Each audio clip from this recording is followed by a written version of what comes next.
Hello, hello, everybody. Welcome back to Reality Realness with 3 S's. I'm your host here, Francis, with my amazing trio of co-hosts, or I guess a duo of co-hosts. Michelle up top. How are you doing today, Michelle? I'm good. What a great episode. I was at the edge of my seat. It was very exciting. I loved it. I loved the episode. Me too. And we also have Matthew joining us. How are you doing, Matthew?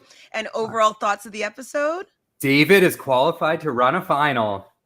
Okay, we might as well just start there because I wrote down at one point, whoa. Is this David's winner edit? Oh, when David had a confessional, I thought he was going into elimination again. Me too. I was like, guess David's going in again. Well, I thought that at first, and then when he had the confessional with Desi, I was like, oh, maybe they're gonna win this because Desi's very strong. And then he had a confessional saying that he's doing it for his mom. I'm like, okay, you're doing it for your mom now, running the final. Are they putting that in because he wins? No, he doesn't win, but he could maybe make it to the final somehow in a crazy turn of events. I could see that happening at this point. Well, he's only one of 3 guys that are qualified at this point, right? And he's the least threatening of the 3 for sure. So, and I like, think that he's going to stick around. You've got someone like Enzo who's too afraid to jump off of a thing. Like, if David's not afraid to try things, he's 10 steps ahead of some of the others, at this point. Well, if you guys haven't figured it out yet, we're talking about the Challenge USA episode 5. This was a civil war, right? That was the name of this episode title. Did you think that it made sense? It's a little tame, honestly. I think the first 5 minutes seemed promising, but I guess just with the way that the power fell, there wasn't really that opportunity, which makes it a little strange that they hyped it up as the Civil War. I think, I saw it as like the part of the Civil War where it's like, these 2 sides are very clearly against each other, but there's nothing they're going to do yet. Like, nothing was able to happen yet. So it's kind of when you're at that standstill where neither side wants to do anything yet. And I think Tyson was smart to not say anything yet. It's like, you got to wait it out and see. And I'm sure there's so much discussion we didn't see him having with Desi and people because obviously he made them see, why would you target winners? Because on his podcast, he's all been talking about that. Like, I don't want to target winners because then it means that you can put me in. Well, I was talking with Sarah about the previous episode, and we were talking about the title of this being a civil war. And so I was thinking that it was going to be, a stalemate between Tyson and Ben and Sarah and all that stuff. And that was the civil war was going to be a stand down that they weren't going to be able to necessarily go against each other.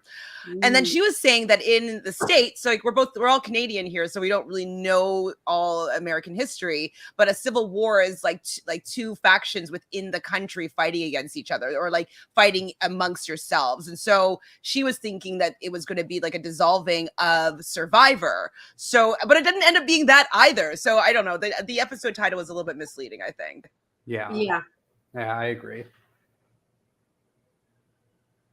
So at the beginning, we see Leo talking about previously on snakes on an effing, what did he say, container? Or he's effing, snakes on an effing, what do they call those? Compound. Snakes on a fucking compound.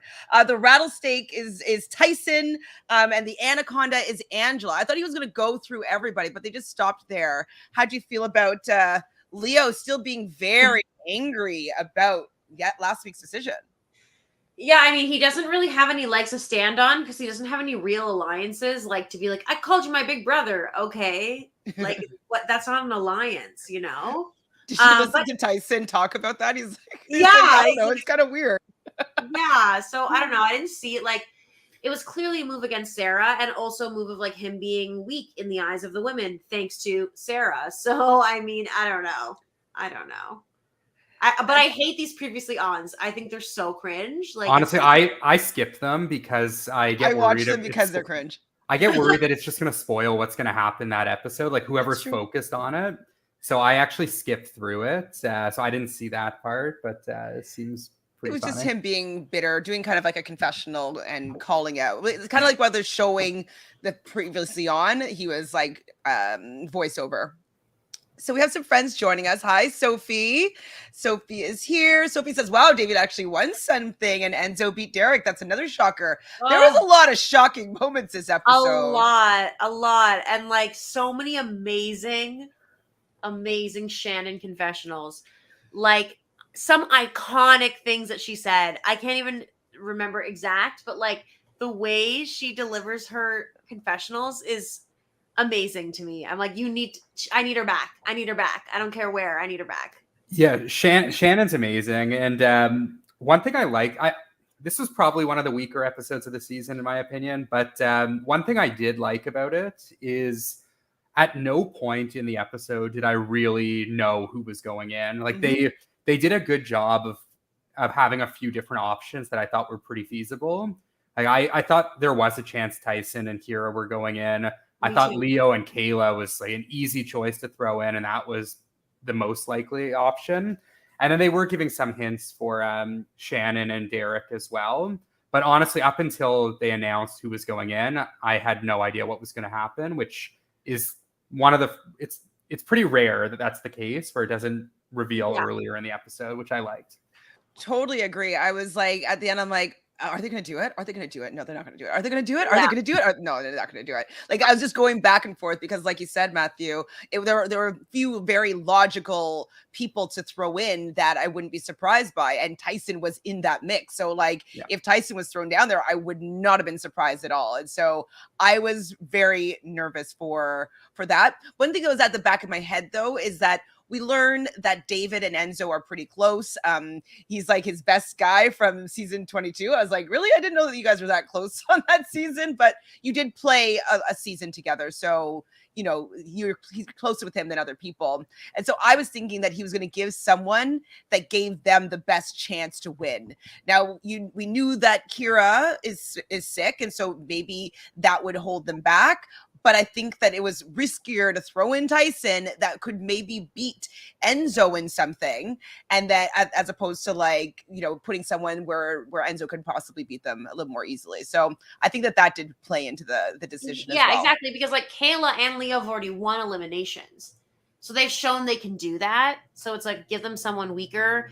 You know, Shannon's injured. Derek seems like he might be a weaker option, even though I don't think he's weak at all. But like, I see Enzo being like, I guess this would be easier to go against.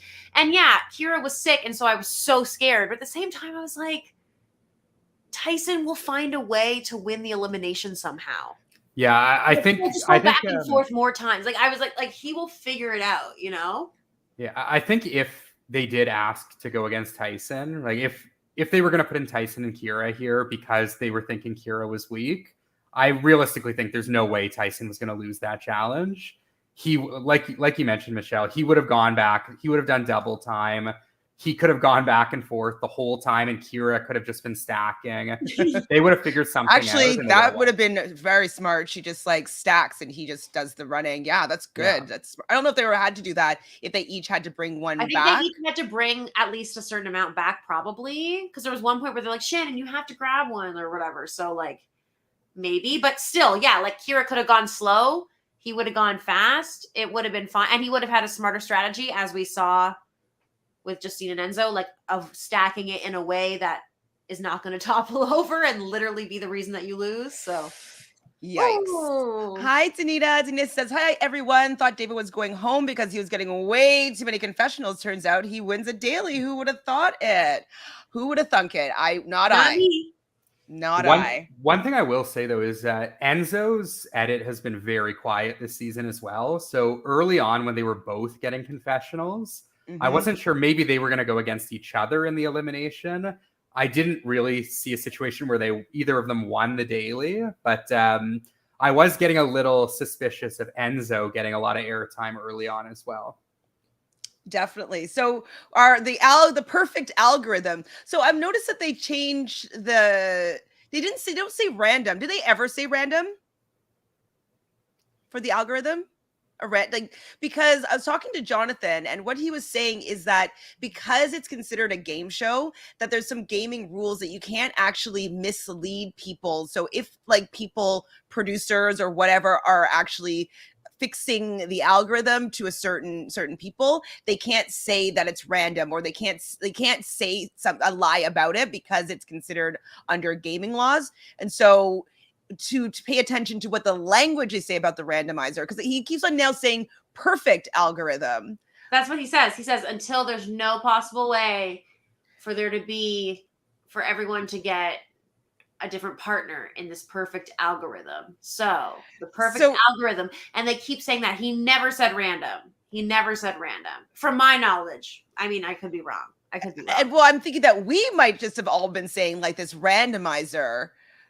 I have to go back and look and see what he says on the first episode, or when he first introduces it, because apparently they have to be truthful in stuff like that because it's considered like under different gaming laws, and they can't mislead people because whatever those rules are.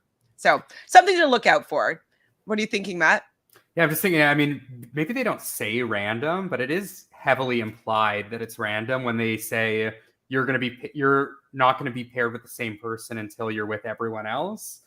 That to me kind of implies random, but yeah, maybe if they don't actually say it, they can do what they want. Kind of. Also, like, why they're doing this? If they're gonna do this like fake thing and have crazy partners, like, why did Dom and Angela need to be together again? Like, what about that was relevant in any way? We didn't even get like a Sarah Tyson yet. Like, I'm like, why was that necessary? It doesn't make sense to me. I'm wondering if the producers have a bit of a hard on for Sarah and Ben, and they wanted to give Sarah and Ben the best opportunity to beat both Angela and Tyson, because both of them got unfavorable partners in this case. Yeah, not that it really mattered for Angela because they still killed it, but yeah, you're right. Potentially. So the partners are, so Tyson gets Kyra, and it's like, oh, that's not great. I mean, she didn't seem to do too badly on the last swimming challenge, but I was just thinking, like, she doesn't really have that much like grit, like, or like fight, you know what I mean? And so I was like, oh, not the greatest, but he does work really well with a lot of people. So I think that he could hone her into a champion. Ben and Sarah are getting together. So that to me says the producers were trying to stack the deck here and give them the best opportunity to come and really, really win, and then have maybe the civil war that they were hoping for when they created the episode title beforehand. How freaking glorious was this? Anyways, I won't skip ahead to the chat daily yet, but no problem. But it was. David and Desi didn't realize this was like the stackedest duo, but Desi's always been strong. Leo and Cayla, sucks that they put them together again, just for the fact that having an amazing race, it's like, no, but they've never been partners before. No, I know, but like, amazing race, duo. It's just more difficult for them to not be an easy target because they don't have anybody from Survivor or Big Brother with them, you know, or even Love Island that have just more numbers. Yeah. There's no chance that someone from the Amazing Race is going to win the daily, basically. Yeah. Other than them, Danny and Alyssa, not sure about that combo, but Alyssa has some money, and so Danny is strong, so hopefully he can get some money soon. Derek and Shannon, as we know, Kyland and Cash, Domenick and Angela, and Enzo and Justine. So we were kind of looking at the possible matchups, and it seems as though Angela has quite a few people that she has not been with yet. Matthew, have you been looking at the combos? Like, was there another full set of like rematching that we could have done for everybody to get someone new? Yeah, I mean, I just don't know why exactly, and like maybe it wasn't possible, but it just doesn't feel. It feels like there should have been other matchups that should have worked out there. But I don't know. I don't have all of the matchups in front of me right now, so I don't know. I just feel like there's definitely other matchups. Also think about the fact that people got eliminated too, so that also affects other people's ability, because there's probably people who some of their options have been eliminated, so that takes away an option for them, and like the way it worked out, I don't know. Has Desi been with Dom? Yes, they were together. Trying to look like last minute here. Like, has Tyson? He's been with Cash. Tyson only has Desi and Sarah left. Sarah left. That's it. Yeah. So put Tyson with Desi. Has Angela been with David? Yes, they were together. Really? I don't remember that. No, they weren't actually. They weren't? I No. remember them being partners, no? David was with Alyssa. Oh, okay. My bad. Yeah, so So they that would have been an easy fix. Yeah. If Tyson was with Desi and David was with Angela, and then Who's Dom with? Domenick would be, he's might have been with Kyra before. Yeah, he has been with Kyra. Yeah, Dom's been with. Oh, because he's been with only Love Island people. He's been with only. So I think it is. I think there had to be one person that had to go with someone they've been with before, and like, while she didn't need to be the choice, maybe that's the easiest way for them to work it out, I guess. Because it's just too random for it to not be like, it doesn't make sense to me. If they were going to do some intentional fuckery with it, which I wouldn't put it past them at all, I feel like it would have more effect than this, and it would have been different than this. It just seems a little too random. So, I mean, I guess then we're going to start having repeats here, which is fine. Like, I'm fine with having repeats, but like, I felt bad for Angela because she's like, there's still people I haven't been with, and like, I got to be stuck with Dom again. Like, I'd be kind of irritated that you could tell she was that she's probably like, oh, I don't ever have to be with Dom again. Most likely, I still have some other people that I could be with. Like, has she been with? She was with Ben before. No, she hasn't been with Ben. I don't think. No, she hasn't been with Ben or David. So she could have been with either of those two people. Anyways, like, I would have been like annoyed that I was me, that I had to go with someone that's not great that I've been with before. Yeah. I'm kind of irritated. Mm-hmm. But anyways, that's what the perfect algorithm did. We hear obviously another confessional of Sarah being like, Tyson never learns, and she beforehand she says, you know, the war has begun now. You want to go with me, war with me, not against me. I'm just like, why can't she be a little bit more likable? Like, I'm just trying, because there's so many actual Sarah stans, and I'm like, how? There's just she has this ability to like take something and make it so not fun. And like, when somebody betrays her, like, sure, yeah, he said you were safe and then you weren't. That's a betrayal. Sure, of course. But like, she takes it so seriously. But then in all her seasons of Survivor, the many times that she swore things to people to the end and then betrayed them because it was a game, she gets on this high horse. It's kind of like, what's his name, who lost last season in the end because he didn't own up to the fact that he did betray people. It's like, she's being hypocritical, and that's what I don't like about watching her. So I'm like, you do the same thing everyone else is doing, so why are you being this way? Like, people like Tyson because he's like, you screw me, but I'm gonna go hard for you, but then if I lose, well then I lose, you know, like, that's the more fun part about playing a game to me.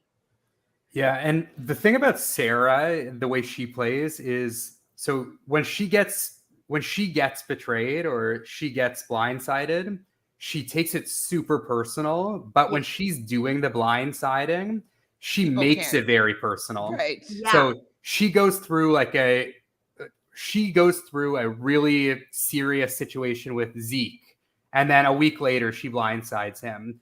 She betrays Sierra, Dawn Thomas, and Andrea and Michaela back to back to back, and makes them seem like she's like the big sister in the group, and is promising them the world, like taking in all their secrets, and then like viciously blindsiding. And when she does it, it's a game.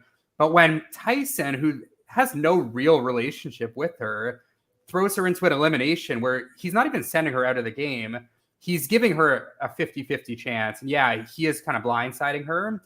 But then it's this like super personal thing. Like, he looked me in the face. But who cares? Like, Tyson doesn't care. Why do you care? Like, you've done much worse to people that you were way closer to. Exactly. That's totally it. Like, they don't have a close bond. And even if you make a deal with someone, if we don't have a close bond and I betray you on a game level, yeah, be pissed at me for sure. Like, sorry. But it's like, you don't have to get that way because we aren't that way. We don't have that relationship that you're exactly right, has built with people and then screwed them over. Yeah, like with Zeke. Oh my God, so many moments I was just like shaking my head. Well, and then we have Ben putting in his 2 cents and talking about how, like, you went at this like a bitch, and I'm totally gonna make you pay for it. Like both of that. I don't know if he said that or she did, but like, the fact that they both get so emotional over how these moves are happening. And like, it wasn't even that bad. It wasn't even that snaky. Like like there's been so super snaky moves where you like completely lie to people and like lead them, make them believe so many certain things. But this is just kind of like a slight betrayal, I would say. Like just slight. And something that I would probably expect to be like, like he could still be bitter and pissed off with us from what we've done to him in the past. So let's get ready, because like I wouldn't be surprised if he threw us in.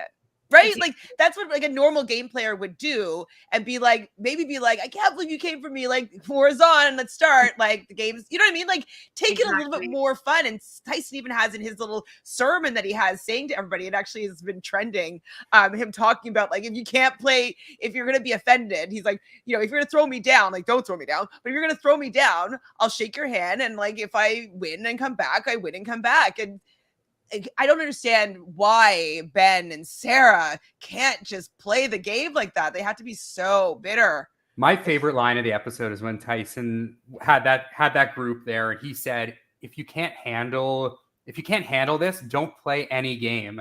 And I was thinking, yes, Tyson, please make sure these two don't play any more games. I can't watch them anymore. I don't want to see them back on Survivor, on the Challenge, on Big Brother. I don't want to see them on anything. So if you can't handle it, stop playing. It's true. It's true. I'm like thinking, because like Michelle and I have played these like backyard Big Brother games. Like there's been some real betrayals that have happened. Like imagine if people responded to them the way that Sarah and Ben have been responding. I mean, some people kind of have, not gonna lie, but like it really is just a game. And the fact that they take it so personally, it's like, it's just so distasteful. And another thing is like, I understand being mad if you're Sarah and Ben, but at the end of the day, the two of them are not winning anything. Like they haven't won a daily yet. Mm-hmm. So if you want to get Tyson in, go win something and throw him in. No one is going to blame you. I'm sure Tyson is not going to freak out if you do it. Just go win something and you can put him right into an elimination. Absolutely. You can do whatever you want, but like you have no power and you just have a lot of bark. It's so annoying. Cindy, I am with you though. Cindy says, I am totally good with a filler episode. Go Tyson. Yeah. I mean, it was still enjoyable. Like at the end, I was on the edge of my seat. I wasn't too happy with the daily, but we're going to get to it in a second. Ben is obviously furious with Tyson. Show me some respect, Tyson. Why does he need to show you some respect? Why? Because also, like, Ben doesn't know that Tyson's been told that you've been talking about how mad you are that Tyson keeps winning and that you're jealous and that you, like, don't want him in the end. He's heard all those things. So, like, what's the respect thing here? Are you telling him that? Like, what's considered respectful in a game like this? What's respectful in a game like this is to not offend someone on a personal level and to play the game. Like, to me, that's respectful. Do anything to you, Ben. Yeah. Directly. So I'm like, David confessional, oh boy, about his position in the game. I'm like, wait, he's playing? Like he thinks about where his standing is in the game. He talks about how he's made it pretty far into the season so far. I'm like, he's actually strategizing and thinking about the game because we don't know any of his thought process. So this is my first inkling that like this episode may be about him. Most likely going into elimination in my thoughts, but it was going to be about him. I was really upset by the next scene. Cashay crying to Sarah. It really irritated me. So Cashay is crying. I know that she and Sarah had a bit of a bond. Sarah had been listening to her about all of her Cinco stories and whatnot. And so I think that Cashay was probably feeling bad that she betrayed her friend-ish and that like she came back into the house. And so she's trying to just like save face. But then she's like, you can't tell anybody this, but Tyson says that you get close to people and then you take them out, which is true. And then she like gave Sarah all this ammunition to go against Tyson. And I'm like, Cashay, you don't know enough about what you're getting yourself into because you will lose this Tyson battle. Just helped you win. And now you're trying to throw him under the bus to save yourself. And I totally understood why she was doing it. as you said, and they did have a friendship, and she's like, I know I couldn't warn you. But it's also, this is what Sarah does. She creates these personal relationships and kind of has this manipulative hold on you where you feel beholden, like you feel like you owe her something all the time, even though you just met on this show a couple weeks ago.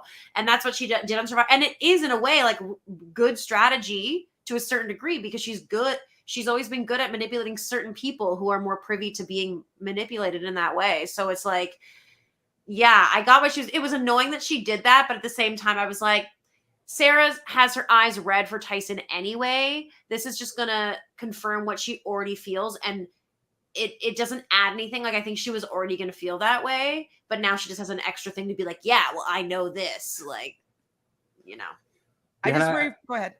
I was just gonna say I was listening to Cash on the podcast with Devin and Davon. And she did kind of allude to some of this and some of her relationship with Sarah. Apparently, her and Sarah were fairly close. And when it came to deciding who to throw into the elimination last week, Cash, because Tyson kind of carried her through the daily, Cash left it up to Tyson, essentially, and let him make the decision. She wanted to throw in Alyssa, and I think it was Derek X or David. I can't remember who Alyssa was with, but whoever Alyssa was with. And she ultimately just said, like, Tyson, you make the decision. Like, you won this daily. So I do think Cash kind of genuinely felt bad, and maybe her and Sarah are closer than it's shown on the screen. Yeah, but then also on Tyson's podcast, didn't he say that Cash was the one that was like, I want to throw Leo in because I don't want him as a partner? Mm-hmm. Yeah. I don't know why she didn't just say that, like, as to make Sarah understand, you know? So I don't know what's true. Maybe there's middle ground there. I don't know, but because she's saying it was him, and he said on his podcast that it was her decision, but that he was fine, obviously fine with it, and like was like, sure, okay, but that he wasn't necessarily gonna take the shot right away. Right. I don't know. So then we see another so surprising moment where Enzo and David are in like the kitchen area or something. And David tells Enzo, just like, come win some shit, like, you know, and then we can have some, like, David's giving Enzo some advice on like how to play the game. I'm like, what is happening here? And then another confessional. I'm like, I felt like I was in the Twilight Zone. I'm starting to enjoy David in a way. I'm fine with him. When he speaks, it's just like he seems so goofy. And then, like, meanwhile, like, he won an elimination, like, he won a daily. Like, maybe we should give him a little bit more respect, but it doesn't feel like we should give him respect for some reason. But I am enjoying his presence there, where like he'll randomly pop up when he's relevant that specific day. Otherwise, he's invisible for 3 weeks straight. It is kind of a fun element added to the show. I think he had more confessionals this episode than he has had up like this entire season. Oh, 100%. 100%. Which is also wild.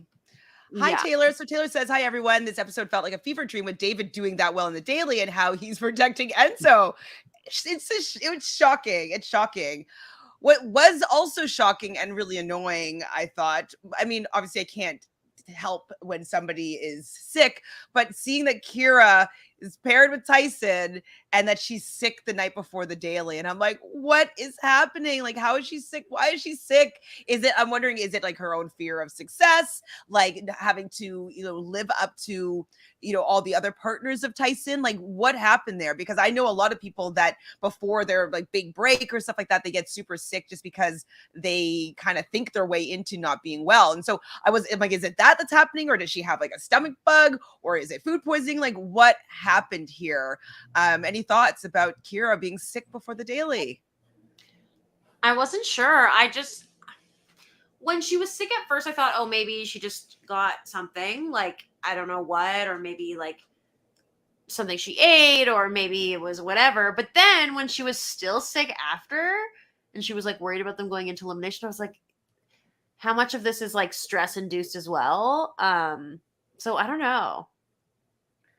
Yeah, I mean, I feel like it was stress, but like I don't know, and I was just frustrated for her because I know that she probably wants to be able to go and run the final, but like it could be a self-fulfilling prophecy, being like, oh my god, I finally get Tyson, like she said, and then I'm sick, I'm not able to even utilize him to be able to get the win to be able to qualify for the final. So I'm wondering if it was a fear of success, self-sabotage type vibes. Our minds are powerful. Yeah, I was. I mean, I didn't know what to think of the actual illness or anything. So, but I was super worried for the two of them when that made air. I honestly thought it was going to lead to her removing herself from the game At one point, I did too. because she has been very quiet in the edit as well. I mean, her, David, and Enzo are probably the three quietest. And right off the bat, like the three of them are getting a ton of confessionals. She's talking about being sick. I'm like, oh, she is gone. And then like, I didn't think no way they would have pulled Tyson if she quit. But I didn't know. Well, that's what I was kind happened. of thinking might have happened though when she was still sick after, and it's like one of the thoughts that went through my head before the arena, because like we know that Tyson was saying like he doesn't like how the challenges are set up and stuff like that, and like he thinks that Survivor is a superior game show, and so I'm wondering if she decided to pull herself from the arena and then he just has to follow suit and go home. So I was worried about that being an outcome. I think they probably.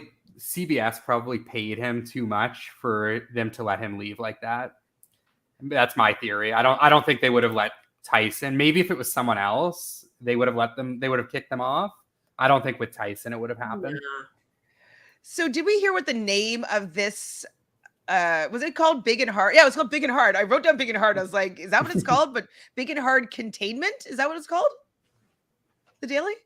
Anyways, if it might have been the name, I'm not sure. I wrote it down, so probably for a reason. But there's 4 40-foot containers that they're going to have to run and jump onto. They have different symbols. They have to count the different symbols that are inside and on top of the containers. They have to swing from one container to another. And then after, they have to take the amount of symbols, and there's kind of like a grid that you have to like match up, like, okay, there's 35 of this, whatever. You have to do like a math problem, and then you had to pull the lever after. Oh no, you have to put in the code and then pull the lever. This was the first one where I was like, I actually needed Angela to explain what was going on in this daily, because I listened to it once and I was like, what's happening?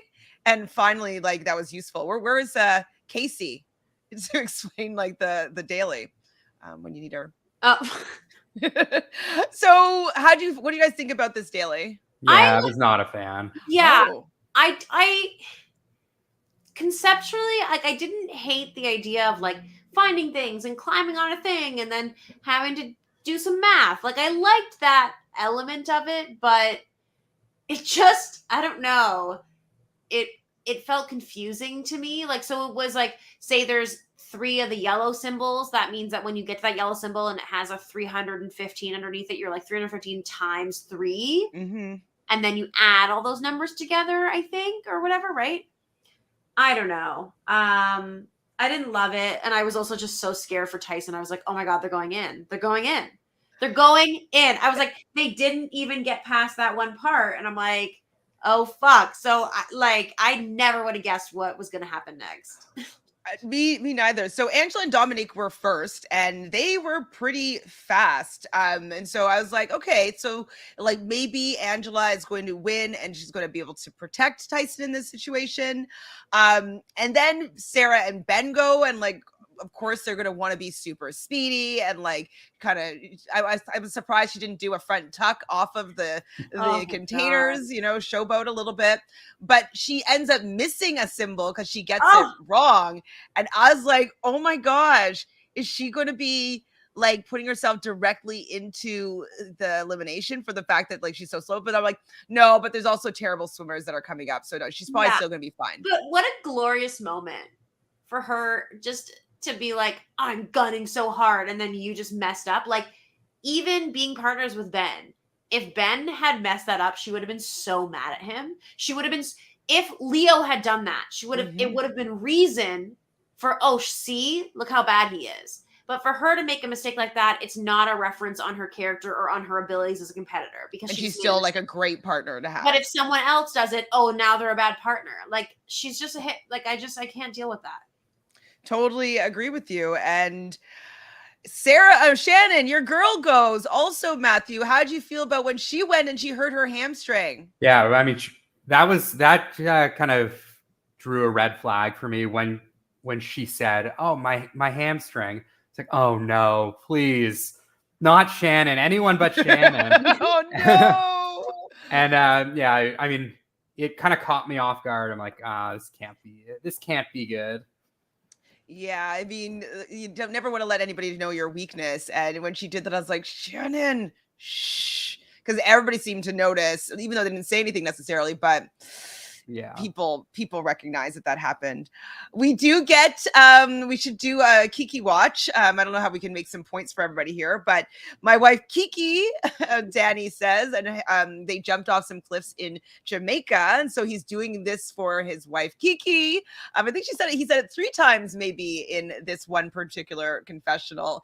I love it. And you know what, I've been listening to some other pods and everybody has been referencing this, so it must be that the producers realize that he does mention her a lot in her confessionals and is making a point of it now, because they don't need to necessarily put in a Kiki confessional every single episode, but they have. But they do, because we need it. We need that. Yeah, they're setting up a Bloodlines team right there for sure, which I will love to see. So I mean, it's gonna be a lot of pressure on Kiki because like we're all like waiting for Kiki and Dan to dominate.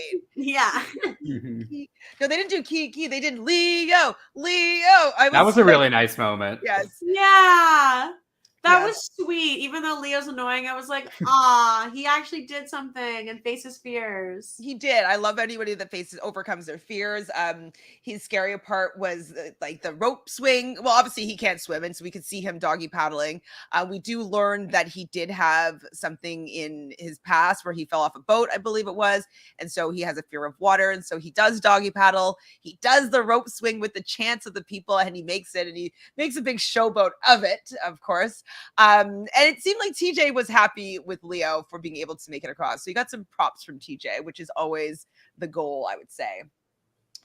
But before that, Kyra and Tyson go. Now, Kyra's not a bad swimmer because we just saw her last episode. Like, she wasn't the worst when they had to swim to those containers. And Tyson does the rope swing. Kyra's about to do the rope swing, and she doesn't swing. She kind of flings down. Ooh, that looked bad. And if anything, that made her sickness worse, because like that would be so traumatic. Like after an exhausting swim and climbing up the rope ladder, and then like that like discombobulating swim, that would be very, very frustrating. Yeah. Like if I was Tyson, just seeing her fall down there and be like, can you go? Like, he still had to be considerate and being like, are you okay? Can you still go? And I thought that he took the fact that she wasn't able to go really well. Yeah, he didn't seem to freak out. He's like, okay. That's I think when Sarah was like, Karma's a bitch. Yeah, I think that's when she said no, that. Karma's a bitch to you. That's why you messed up. That's what I was thinking in my head when that happened, for sure. And then after Kyra goes, Enzo's turn to go. He's with Justine. Justine, I believe, made the jump. No, Justine had missed the jump, and then they're saying you go first, and help you go her first over. To help her. And then he didn't even go. I was really upset that he didn't go. Yeah, honestly, I was excited to see Tyson in an elimination. I thought we're gonna get Tyson there. I didn't think another team would DQ, but I thought Tyson would go into the elimination and win. And I was excited to see that. And then Enzo just didn't even try, which was a little surprising. I'm not sure. I mean, he kind of alluded to having like some fears as well. I'm not sure what his swimming level is. I don't think he was too great last week, but I think swimming is fine. He's probably not good. He was exhausted. Yeah. I believe someone said that his team might have had to do it an extra lap. They might have done the same thing that Cashay did. But apparently what I learned was that it was just touching the barrel. like they weren't allowed to touch a barrel that wasn't with their number. And so that's how she DQ'd. And it's like, it wasn't like she opened up the wrong barrel. It's like she touched one. Yeah, but then other people were touching them too. I know. David apparently was touching all of them. And so I also think at this case that like the producers are like, Tyson's just winning too much. Like, let's like DQ them and make them have to do an extra lap. Because it didn't seem like it was consistent, that ruling throughout it for everybody, which sucks, but he still won. So another David confessional. He's talking about how he needs to win so he could save Enzo, help Enzo. I'm like, David is Enzo's savior? Like, this is wild. So David and Desi go, they were fast. Even people are recognizing that they were fast, like right out of the gate. And so I'm like, wow, is Desi and David going to be winning this daily? That would be, it has to be that because of all the confessionals he's been getting. Exactly. At that point, I was like, they're probably going to win, which is crazy, but like, I'm happy for Desi. And like, I was into the idea. I was just worried at that point. I was like, fuck, like David's going to potentially throw in Tyson because maybe. Very possible. So were there any other people that went that you wanted to talk about? I didn't write them all down. No, I think those were the main ones. Yeah, I thought Leo ended it off there. So, I mean, we touched on that. That was a nice moment. But yeah, I mean, it was really those two that DQ'd that were kind of the most shock. And Sarah and Ben messing up.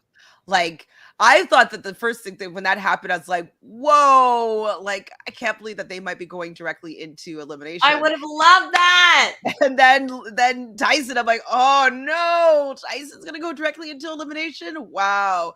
And then, oh my God, like 3 times I thought new people were going to be going directly into the elimination. So I was happy that it was at least going to be Enzo and Justine, just because, like, I don't know, I still want Tyson to be saved. I would have been fine with him going in, but not with her being sick. I don't like when people, because of their partner's physical health, if that prevents them from doing well. Like, it wouldn't have feel good for me if he went in there, and especially if he lost, if his partner is sick. That sucks.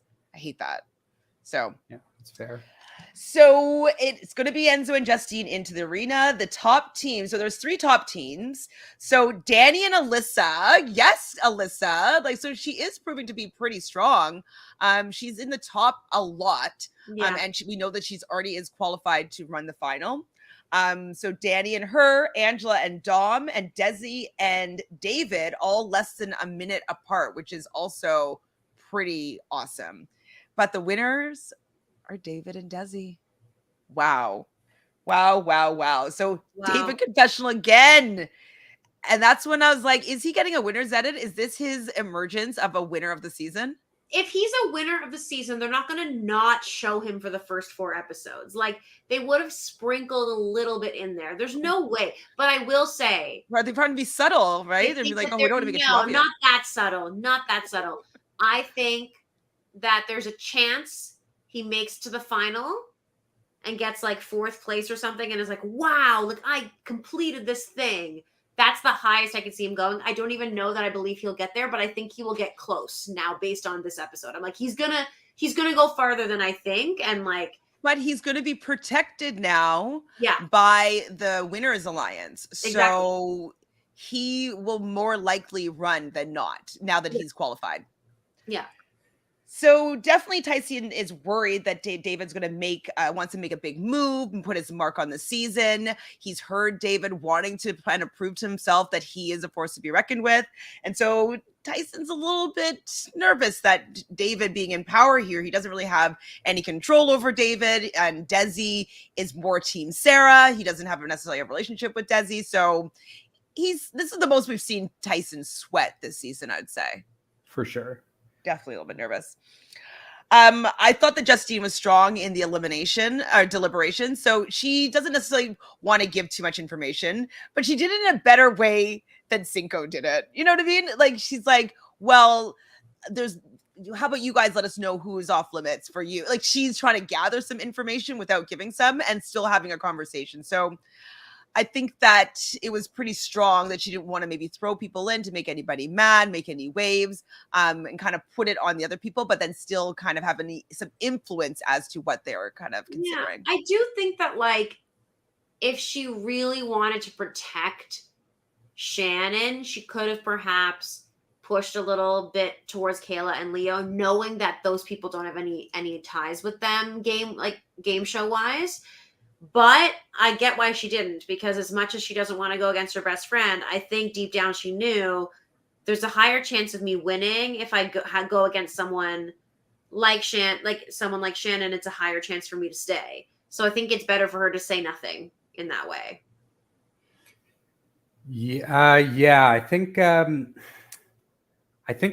it's tough. I mean, it's like Cayla and Leo are probably a tougher team to go against. So I wonder if Justine even cared that much to go against Shannon and DX. Yeah, I think she didn't want to maybe throw that out there, Yeah, like maybe it's more like, give me whoever. Like, it's going to be one of these two teams. She must have known that. I have a feeling like Enzo probably like whispered to David, like, hey, I don't want Tyson. And they probably knew it was between those two, and at that point didn't really care, especially with Shannon being a little banged up. And I think there was a moment where I don't remember, was Shannon talking to Justine or was it Cash, where they were talking in bed about how she was oh, you know what? Sorry, that would have been Kyra and Cash. Kyra and Justine, sorry. Kyra and Justine, okay. Sorry, never mind then. Yeah, so I guess, I mean, I have to imagine they knew Shannon was banged up at that point. So I didn't want to maybe draw any attention to that, because I don't think she wanted to go against her, even though it would be a good person to go against. One thing I didn't like about the deliberation, though, is they had that conversation where they said like, hey, why don't you let us know who's off limits? But they didn't tell us who was off limits. So it was kind of a waste. Like, it was a waste of a 2-3 minute scene there. It's like, all right, if you're going to have that as part of the episode, like, tell us so we know who's your number one or number two. I definitely wanted to know. I agree. But then they did start talking about possible duos. So I was like, okay, fine. They did name some stuff, but I agree with you. I was wondering, who are they protecting? I wonder if it is for Desi, if it was like, Sarah and Ben are not throwing them in. I'm not doing anybody's Survivor. Like, I want to know for sure what they were thinking. But yeah, I think that's the one con of this season so far for me. Everything's going really well with the strategy. The eliminations are fun. The dailies are fun. But we don't really have a good sense of the house dynamics. And that's kind of the one thing I'd like to see improve over the final few weeks. Like you said, like Desi, we don't know which side of the Survivor civil war she's on. I would love to know. Sarah. Yeah, it seems like Sarah, and I know she played with Ben, so there must be some sort of relationship there.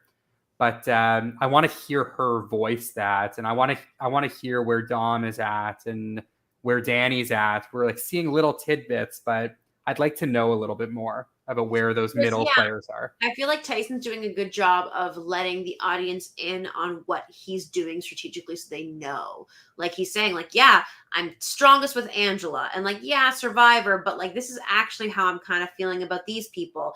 And now they versus Justine, like, I have a good bond with her. Like, he's being like, still there's more I'd like to know, but at least he's trying to let us know, let us in on what's going on in his head a little bit more. And you know what? I think that's what makes him a good contestant on these shows. Kind of like, some people love him. You love him. I know. Wes, he's a person that lets us in on their plan. We are on their side, either for them or against them, but like, we know what he's planning on doing. We know if he's doing something sneaky. Same with Bananas. Like, Bananas, he loves telling the audience about like what sneakiness he's up to, or, how he's going to blindside this person, or this person's my friend. I can't do that. Like, they let us in on their plans. And so I think that that's why they're also usually the narrators of the season, is because they're really good at bringing us in on their gameplay. And I think that that's why maybe some other players don't have as many confessionals, don't be asked back all the time and time again, because they don't really tell the story and bring the viewers in and allow us to be rooting for them. They just, they might have just a regular confessional where they explain the challenge or whatever. Exactly. Yeah, yeah, and I think with the challenge as well, it doesn't necessarily rule someone out from winning. Like, it's not the same kind of winner's edit that you see on Survivor. Like, a couple seasons ago, we saw Amber B win, and she was very under-edited for most of the season. And she's like, I like Amber B actually quite a bit, but she's not the most exciting TV. And someone like David is kind of similar to that, where like they're nice, they're decent socially, but maybe not the most entertaining. So I do wonder if maybe you're onto something, and maybe David could win this thing, even with that quiet early edit. I still would be a little bit surprised, but I wouldn't necessarily rule it out at this point. I don't know. This could be his emerging episode. And then maybe he's going to fade back again. And then he's going to like win another time, take out some big players and go and win the final. Oh my gosh. I mean, it would be what happened. It really would be what happened. So Kyra is still sick. She's talking to Justine and she's kind of letting her know, like, drink some water. Don't want them to see you that you're sick because it'll be more likely that they'll throw you in. Shannon and Derek are also having a similar conversation. Like, don't let anybody know that your hamstring sucks. Like, just pretend that you're fine. I like that she was so lighthearted about it and kind of joking about the fact that, she's hurt, because it was a complete 180 from how she was the first episode when she was kind of scared to this one being like, she's actually in danger of going in and she's kind of a little bit more lighthearted about it. So I definitely like her confessional. She's so good. She's like, what injury? What are you talking about? And the delivery of the whole episode, I was just like, what a shame if she leaves. I really did not want her to lose. I know, even though I'm rooting for Justine, like 100%. And in the long run, I think Justine has a bigger chance of actually winning the big prize, especially if something happens with Angela. I feel like she's got a huge chance, but Shannon's so funny. Like, I'm like, she's never coming back because the food sucks and food sucks and it wasn't fun. Is that what she said? Food sucks and poor living conditions. Oh, they couldn't party. Yeah, but she still cried when she was leaving. You know what I mean? Anyways. If she was asked back, she's going to say yes. I think she's in her prime. Of course she's going to come back. I also really liked DX's energy this whole season. I thought he was like a nice, fun change of pace too. Like, showed a little bit more of his strategic side, and like it was just a fun presence there. Like, very lighthearted, but I think similar to Shannon, not as funny as Shannon, but a similar energy, like very positive. And I thought it was nice to see him on the screen, and I do believe we will be seeing him back on our screens fairly soon for a little bit of an Amazing Race spoiler.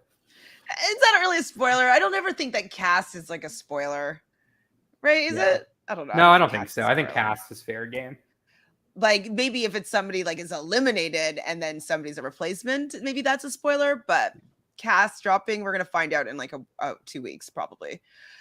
So we have some comments here. So Taylor is saying that them needing to take turns with the tires would make sense why Derek and Shannon couldn't rebuild their stack. So we are at this elimination, and that's what they said that they're going to be doing at the very beginning. They're going to be taking 60 tires, running it, and making a stack, and it's going to be super easy.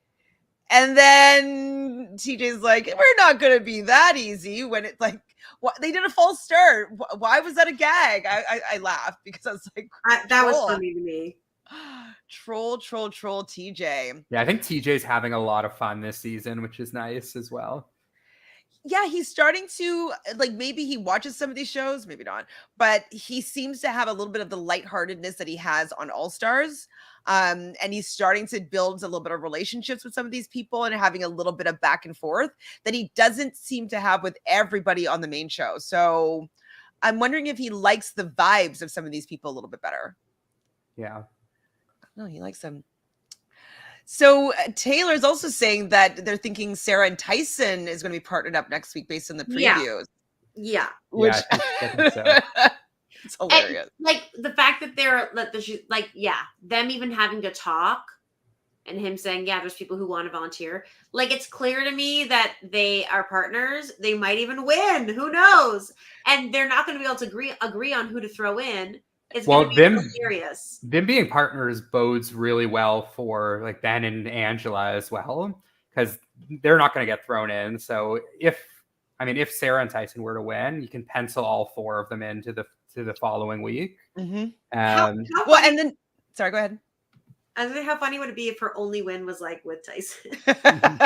He qualifies her to go into the final. So the next episode is called State of the Union. So isn't State of the Unions when everybody comes to an agreement?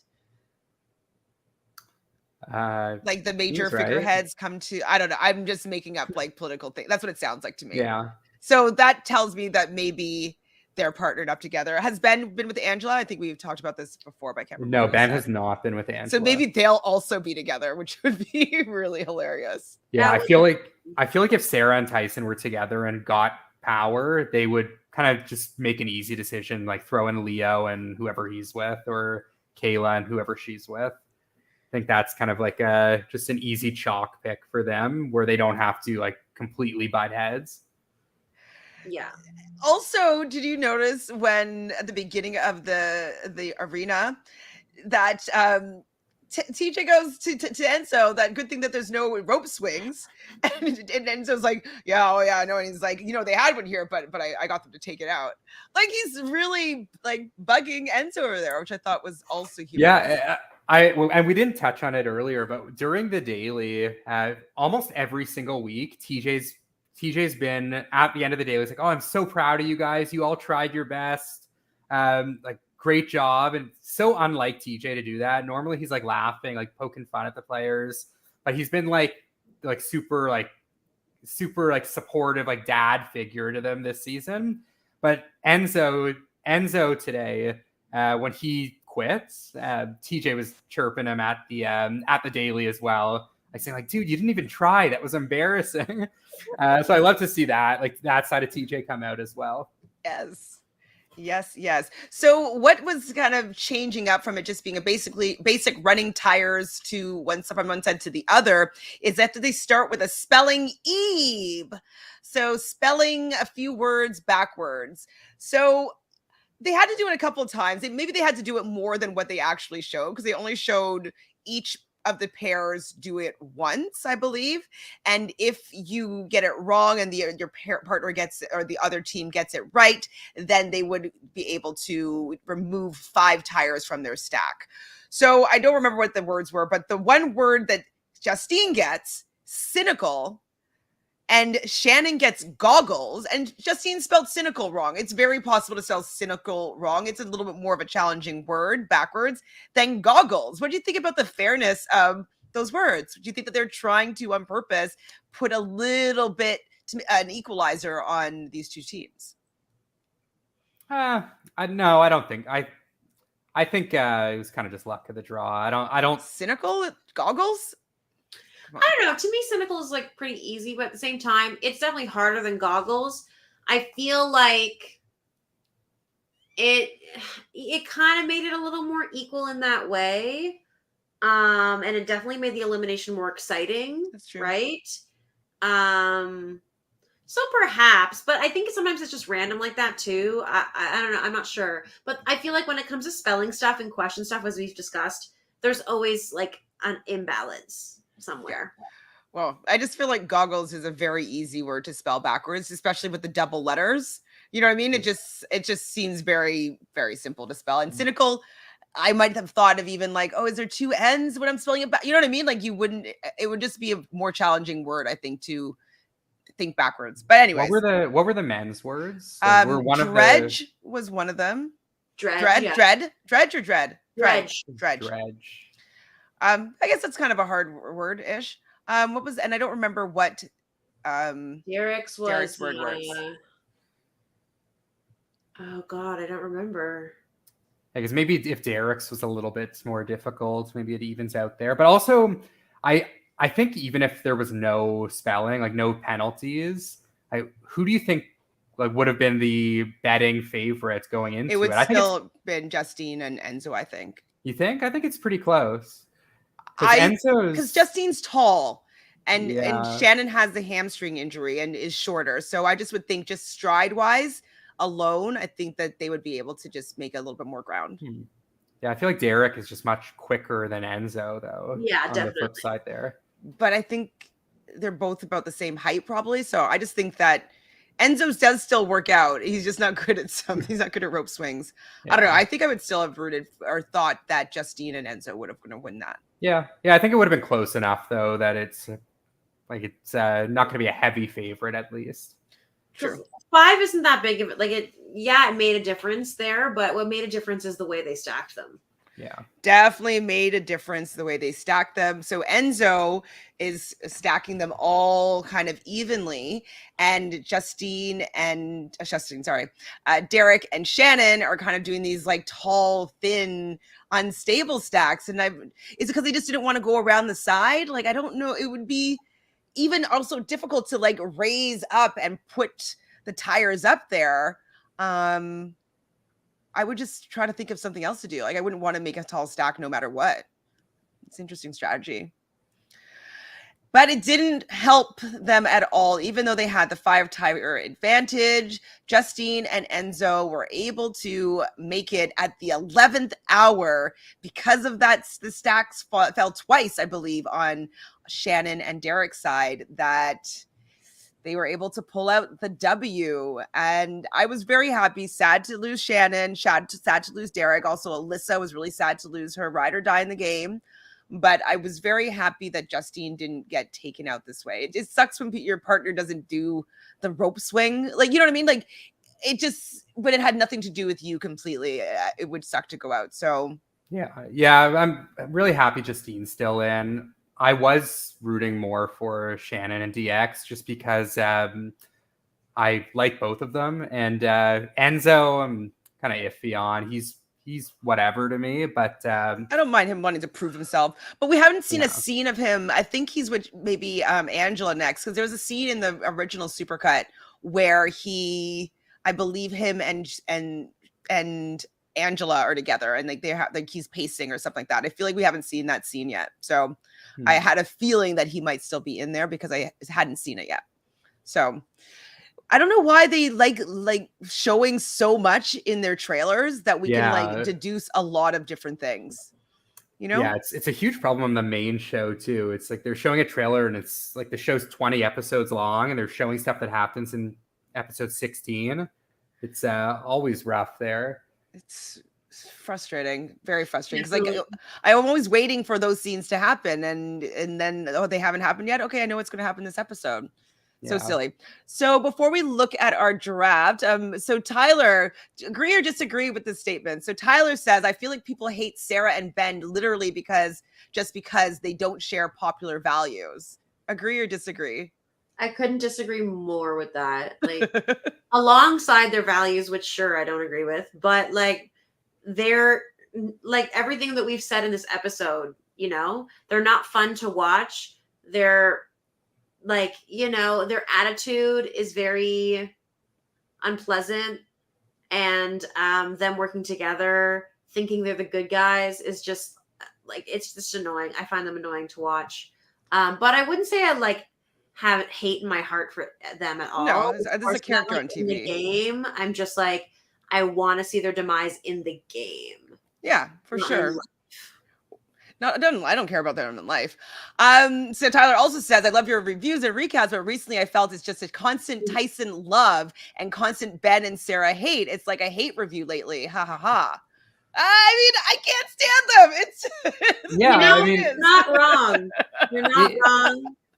It's and I mean I kind of appreciate the feedback there. It's like, yeah, I really don't like Ben and Sarah, so it's hard to. If they made a great move in the game, I'd respect. I would give them kudos. Like if Sarah wins next week or Ben wins next week and throws Tyson into an elimination and Tyson goes home, I'll tell you right now, I'll be happy to give them MVP next week. But the problem is, like, they're not winning. They're not likable to me, at least. I'm sure some people like them. And yeah, I don't agree with a lot of their political views and their and some of their other views. But when I'm talking about them, I'm talking about them in the games that I've seen them play. I didn't like them on Survivor. I don't like them here. And I mean, the only way that I'm going to kind of respect their games and like them is if they do something to make me like them.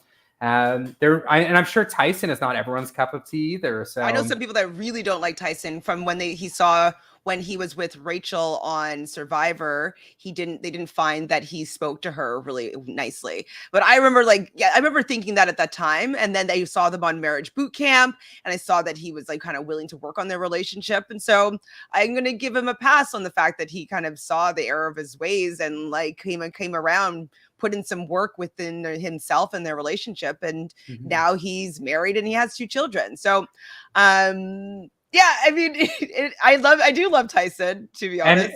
And then vice versa as well. I mean, I think all 3 of us came into this season a big fan of Domenick, and when he was acting like an asshole, I mean, we're gonna call him out. If like Tyson was being a blatant asshole, I mean, we would call him out and call him an asshole. Yeah. Maybe that's what it is. Ben and Sarah aren't funny. Yeah, I think their perception of themselves is different than everyone else's perception of them. And that's kind of the main thing I dislike about them. And I think we've said it on numerous occasions as well. Like Sarah, very good game player. We said it tonight. Michelle said it tonight. We talked about it last week. She's good at the games that she plays. It's just not necessarily fun to watch. Yeah. And I probably wouldn't want to play with her. And that's kind of also how I gauge the people that I like. And I'm like, I'd be like, oh my God, I would love to play a game with her. Like if I was ever like on like a, what are one of those shows? What would be one of like a fresh meat season where I'd be like, oh my God, am I going to be partnered with Tyson? I'd be so excited, but I wouldn't want to be partnered with Ben. I'd be like, okay, we might do well, but I would really rather play the game with Tyson. So it's also that as well, who I want to play these games with. So Danita says in its Challenge Mania interview, Cinco said Cash and Sarah were super close in the house, and she was very pissed at Cash after the elimination. So maybe that's why she felt the need to apologize. Okay. Yeah. Oh, definitely. Yeah. I'm sure we could tell that they were kind of close. Yeah. They definitely had a friendship for sure. Okay, so Danita's helping us out here. So State of the Union is usually a speech the president gives once a year to Congress about the issues in the country and his plans on solving them. So maybe Tyson is the president and Sarah is Congress. Okay. Okay. That's fun. Taylor says, and Shannon turned down 38, but maybe if CBS House is better, she would. I think she'd have more fun on 38.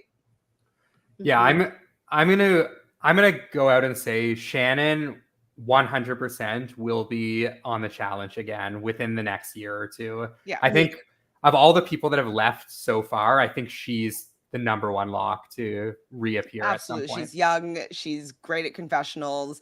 Like she wants to have fun. She'd probably be willing to hook up. Like she's a perfect new energy to bring into the show. Absolutely. Mm-hmm. Hi, Shweta. So hi, love your reviews all the way from India. That's amazing. Thank you for being here. It's going to be very early in the morning right now. All in for Tyson. Actually, we're all here for Tyson. Yeah. Sorry. It's a Tyson Stan pod.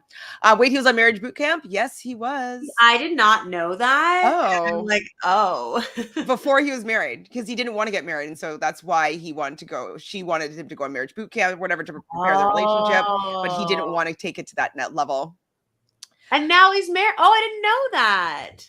So do they have like a huge revelation on the show? Like I don't remember now. It's probably like maybe 10 years ago that they went on. So I don't remember how it all ended up, but definitely they got married since. So I think that they did work on enough things to be able to like move past that. So Danita wants to know who we think the people Tyson is talking about. They want to throw themselves in. My guess for this is people get money. Everyone who hasn't won. So my guess is that somebody who's won loses the daily.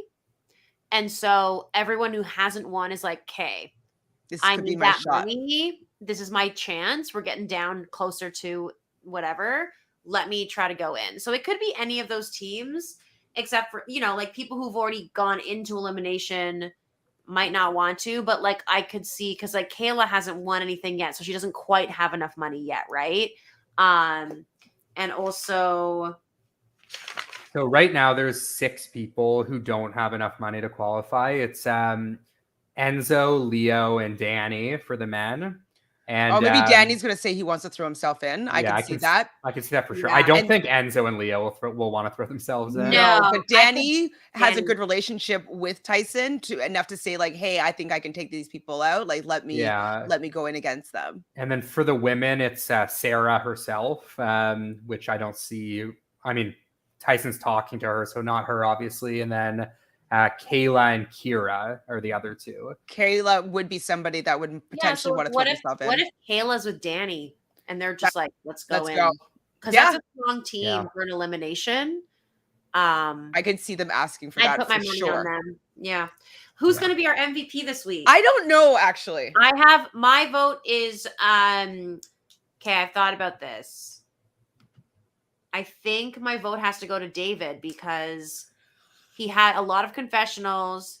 He saved his friend. Daily. He saved his friend. He threw in what people say is a bad, like when Alyssa's like bad move, but it's like it was a smart move because the team he threw in went home. So that was like success. And I want to give it to Desi because I love Desi, but I just feel like David was more prominent in the episode. He took control of it, I thought. He didn't do anything embarrassing. And for David, like that's huge. So I give it to David, but I'm open to your thoughts, obviously. I wasn't sure. And it's probably just because in the past of just like David, I don't think of him as a contender, but I think that like after what you presented, like he was the strongest this episode. He was very strong and confident before the challenge, even giving that pep talk to Enzo. Then he executes this challenge and wins, gets some power, uses that power to get out somebody so that his number is still in the game. So, and his number is not actually also strong as well, which is good. So, running against Enzo, he has a better shot at winning. So I think that he didn't really make any mistakes, in my opinion, this episode. Matthew, do you have any other contenders? Yeah, honestly, I mean, I was thinking about it throughout the episode, and I'm like, okay, it's got to be either David or Desi, and I completely agree. I mean, I was really impressed with David. I just think like maybe the flashy move was to put Tyson in, but when you're putting Tyson in against your closest and potentially only ally, it doesn't make sense because Tyson is going to win 80% or more of the time. So I think not only did David win himself, showed a little bit of strategy there, was able to protect Enzo, and then send a team in that Enzo was able to beat. Enzo and Justine were able to beat. So I mean, all in all, I mean, everything was kind of perfect there. And I think now, as kind of you touched on earlier, David is set up pretty nicely where he has the luxury of being protected by the teams with money. And then also once the big threats start targeting each other, if that happens, he's going to be an afterthought as well. So barring him coming in last in a daily, I think David is going to touch the finals. He's going to run the finals. It's wow. Let's be clear, Chantele. He's not going to win the finals. I didn't think so up until this episode. Do you think the final will be 5 men, 5 women, or you think it'll be 4 and 4? Well, it looks like there's only 10 episodes. So next week is episode 7. There's quite a few people left, but can we I think it'll be 5 or 6, and then they'll purge. Day 1, day 2 purge. And I think David's going to get purged. I can see that. Like, you think he's gonna in a final where he actually has to like hopefully do an overnight thing, like hopefully it's a real hard final in that way. Like Tyson's got it on lock, in my opinion. Danny will be really strong. It's just dependent on like the stamina throughout the types of challenges that it is. But Danny would be. It is going to be a very competitive final. But it's also like like Danny also needs the money to get to the final first, so he's got to figure that situation out, and then we'll see what happens with Ben. Like Ben also, I think, is going to be someone hard to beat in a final, because he's going to keep going, he's going to not stop, and also, there's just so many what if factors. But if I'm wrong, I don't want to be right. Don't worry. The Challenge USA in the worldwide whatever the hell is happening, that is craziness. I think the problem for David right now is like because we're expecting a larger final, like at this point in the game, there's only 8 men, 8 women left. So one of Tyson, Kyland, or Danny, at least one of them is going to be there, if not 2 or 3 of them. Mm-hmm. And I don't really know if maybe David could beat one of them. I mean, anyone can get like, I agree. yeah, right. if Unless there's it's 2 or something 3. stupid though, that like a new mechanic that like allows the underdog to like gain points and do, I don't know, it could be something silly. So we also, do you still think that they're gonna end the teams at some point, or at this point you Yes. think there's gonna be teams the whole way through? No. I think they'll dissolve these teams Yeah. for the final. I think it's going to be, I don't think that they're going to, unless they do it next week, but I think that they're going to keep these teams until like 5. So maybe the next 3 episodes. Yeah, I mean, we know that there's 2 episodes. In the next 3 episodes, there's going to be, or the next 2, sorry, there's 2 episodes left, then the final? So according to Wiki, we have episodes 7, 8, 9, and 10. So I'm assuming 2 episodes with a 2-part final. Okay, so that means that the next 2 episodes are going to be Hall Brawl and Pole Wrestle, because we haven't seen those yet. And I'm wondering if that's why Danny is thinking like, I want to go in, because like who maybe it's going to be against like David or something like that. I don't know. My prediction is, I will say it now. My prediction is that they'll have partners, but he's like, we're doing a twist at the elimination. Either he'll announce it before, so it gets wheels turning, or he'll announce it once they get there, whatever, that it's separate eliminations, and whichever guy stays and whichever girl stays, so that you're on your own for the eliminations at that point forward. And you get the money from your opposite or whatever, something like that. I could see that happening. Because yes, as you said, we've seen Hall Brawl, so that's I mean, if Danny just kind of, if they get down there and they see a Hall and Danny just whispers to Tyson, like, throw me in. Yeah. I mean, whoever he's going against could potentially die in there, but Well, I don't think anyone has, like Kyle. I think we would have heard if someone died. Everybody's still alive, I believe. Their social media is still active. So, but that'll be, I mean, interesting there. I mean, it would suck if like Leo goes in against Danny in a Hall. No, they can't do that. That's not gonna. That's so cruel. It's too cruel. So unfortunately, we got to pull Shannon off the board, and we're pulling who else? Oh, Derek off the board from my team. Derek, I wanted you to get me some points, but you didn't get me any. So I still have a lot of players still left in the game.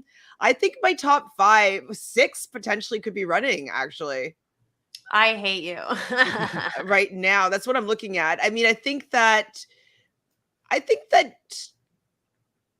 Angela could for sure run. Maybe Domenick could get into the final. I don't really have any faith in Kyra. Angela's going to be in the final. You don't think Dom will? I think Dom's a wild card. Maybe yes, maybe no. Yeah, he's a maybe. I definitely think Danny's going to get into the final. Alyssa can. Desi, obviously. Everybody else is qualified on your team, actually, other than Danny. I like my team. That's your team stacked, actually. I like most people have qualified. So Danny's probably up next for qualifying. So you'll have everybody that can play, that can run. That's awesome. And I think that my team, maybe not Enzo, but I think everybody else has a good shot of running the final. So we'll see how this goes down these next 2 weeks.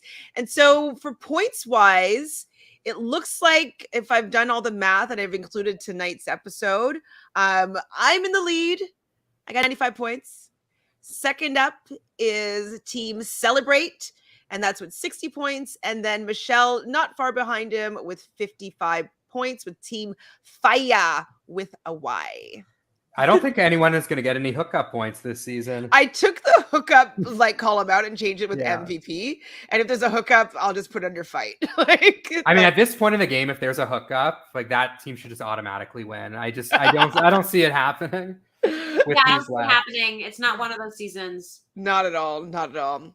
Well, thank you both for being here to talk about this episode. It was another epic episode. I actually really, talking it through, I liked it even more than when I was just watching it. The season is just really fun and enjoyable for me. So thanks both of you for talking about it. And thanks also everybody in the chat for all your amazing opinions and points of views. It's obviously makes it even more fun to talk with you guys. So please like this video. Please subscribe if you haven't already subscribed to the channel. Follow all of us on all social media platforms and leave a comment. Do you think that Tyson and Sarah are going to be partnered up in next episode? And I don't know, maybe some other predictions as to what you think is going to go down. Predictions only, though. No spoilers. Predictions only. Yes. Predictions All only. right. I think that's it. Unless you guys have anything else to say. Nah. No. Nah. Looking Okay, forward to bye. next week. Me too. Ciao.